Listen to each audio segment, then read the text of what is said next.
I had always been fascinated by history, and my job at the local museum was a dream come true. However, one exhibit would turn my passion for antiquities into a haunting nightmare that I could never forget. The exhibit in question was a mummy, a well-preserved ancient relic of a bygone era. It had arrived at the museum amidst a flurry of excitement, donations from a private collector who had recently passed away. The mummy's intricate wrappings and the finely painted sarcophagus spoke of a rich and mysterious history. From the moment it arrived, strange things began to happen. Museum staff complained of unease, feeling as though they were being watched while working late at night. Lights flickered, and odd sounds echoed through the corridors. These were easily dismissed as coincidences, products of overactive imaginations. One evening, as I was working late to prepare the exhibit for opening, I heard faint whispers coming from the mummy's chamber.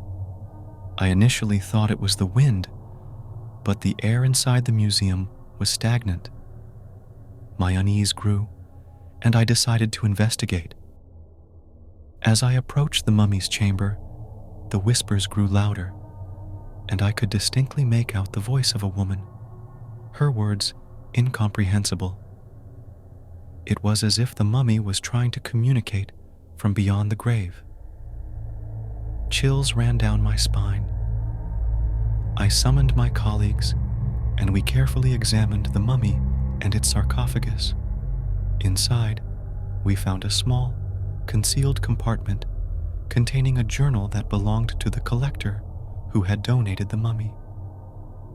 In the journal, he wrote about a series of unfortunate events that had befallen him since acquiring the mummy.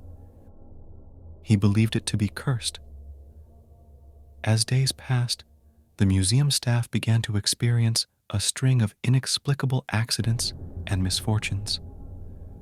Objects fell from shelves, strange apparitions were glimpsed in the dark corners of the museum, and the mummy seemed to cast a sinister shadow over the entire exhibit hall.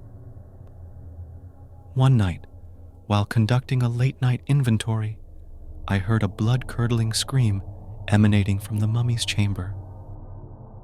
I rushed in, my heart pounding, and found my colleague, Sarah, pale and trembling.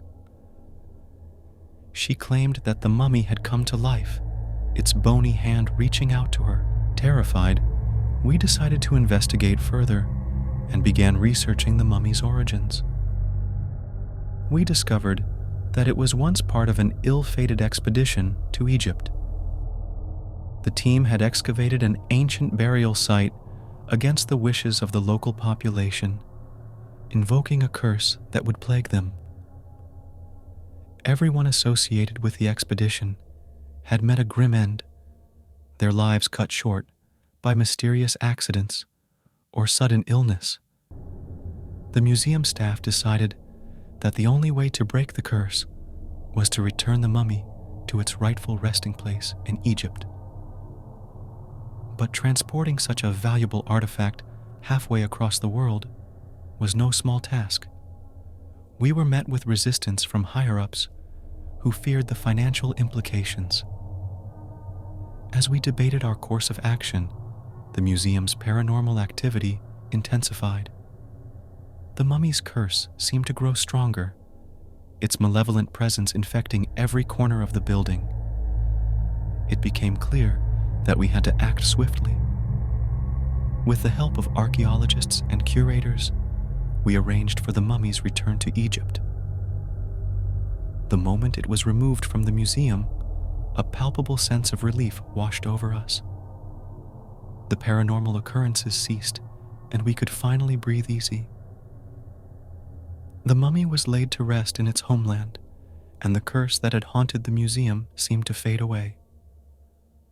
It was a terrifying ordeal, a first-hand encounter with the supernatural, and a stark reminder that some relics from the past should remain undisturbed, lest they bring misfortune and horror to those who dare to meddle with them.